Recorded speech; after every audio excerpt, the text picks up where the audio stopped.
I still believe that what we see in a lot in off-road is the back injuries, and for me that's my drive right now is to eliminate that as much as possible. And I still believe if we could go back and have the data on all the back injuries over the last 10 to 15 years, I think you'd find that most of them are co-drivers. So why is that happening? That they don't have the steering wheel to hold on to as well. But I think you'll find it has a lot to do with restraints and how they're mounted, how the shoulder harnesses are mounted. Because we're using multiple drivers and multiple co-drivers in an off-road vehicle, the restraints aren't always optimally positioned for that particular driver. And your shoulder harness specifically should be parallel with your shoulders to about 5 degrees below or 5 degrees up. I believe parallel to up, my personal opinion, because a restraint shouldn't move you in a crash. But when you get a tall guy that's 6'2", and the previous co-driver or driver was 5'8", and in the mount in the vehicle, the car or the truck is coming back down at an angle, as you hit and move forward, it compresses your spine. And so I think that's where a lot of that's coming from. People not getting their lap belts tight enough, and that not being as important to them until it's a crash, and that's how it happened. First off, everybody thinks you need a 3-inch belt because it spreads out the energy. Well, the 3-inch belts are always connected to 2-inch hardware, and the net effect of that is you actually only get about 1 3/4 inches of surface area. And the strength of a 2-inch belt is just that of a 3-inch. So that negated that, and everybody's wearing FHRs, Hans devices, XLs, whatever it happens to be, and so that's taking up that energy. But the major find was that a 3-inch belt, you have what's called an iliac crest in your hips. The biggest bone in your body is your hip, and that's the biggest safety device there is in the vehicle, is that lap belt, and keeping you secure and contained in the vehicle during an event or crash. And so what they found is in that iliac crest, if you have a 3-inch belt, it kind of lays on the top, and you never really get it tight. It never really seats. And they found that a lot of the injuries, especially lower spine injuries, were caused by the hips rotating. So if you put a 2-inch belt in there, now that seats in your hip better. It contains that hips, keeps it from rotating, and besides that, if that lap belt loads first, it takes your hips take that first initial hit of energy, it's taking load pressure off of your chest, and that's where it stops the internal injuries as well. The safety side, with the helmet manufacturers, all of your top manufacturers are making better, lighter, more energy absorbent helmets, right? And that all comes from the studies that have come from NASCAR and Snell and FIA doing studies.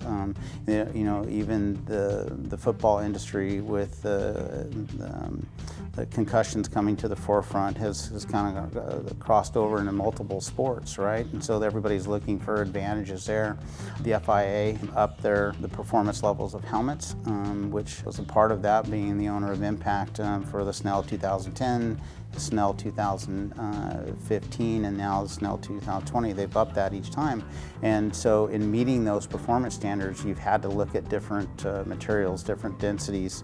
Or helmets before were a polystyrene, basically styrofoam cooler type material. Now you're getting multiple density layers in your helmets to help mitigate that energy. The helmets actually haven't gotten smaller, they've gotten actually a little bit bigger because you have more thickness of the inner liner of the helmet, but the materials, the carbon fiber, Kevlar, those materials have gotten much more sophisticated, and the layup much more sophisticated, and the epoxies and resins that have actually become out lighter. The problem, unfortunately, was while it's like trying to protect an egg. While I can protect the shell of the egg and not have it break, it's still got that yolk inside moving around. So there's been that added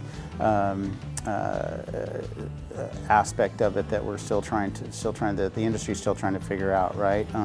They've seen the advent of NASCAR with head containment seats, right? But now now you're hitting your head more, so they're getting rotational concussions and things like that. So it's an ongoing thing. Fire suits have gotten much better, lighter, So if you're lighter and more comfortable, you're more apt to get the consumers and drivers to wear underlayer protection as well, which adds time in getting out of an accident. And then also the series requiring a certain level of suits, a certain level of helmet. That really helps too. So. There's some great manufacturers out there that are doing all that and have all looked towards how do we make these vehicles safety. So I don't want to pretend that it's just Jimco, but yeah, that's what I want to bring to Jimco as well, making sure that our chassis are as safe as they possibly can be.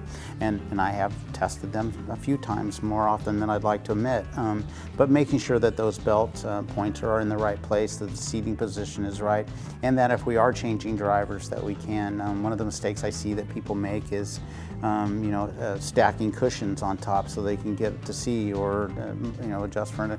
Well, but then pretty soon you're not in the seat anymore, you're on the seat, so now you're not contained. But no, as a manufacturer, that's really what I wanted to bring to Jimco is, yes, they build a great chassis and we have certain rules that we have to abide by, but it's not just about making it go fast and making it lighter. We also want to make it structurally sound, and we want to make that driver compartment as safe as possible so that people can get out. It's raising the cabs up a little bit, making sure that you've got the head clearance that you need above it, and some of those things have been overlooked in the past.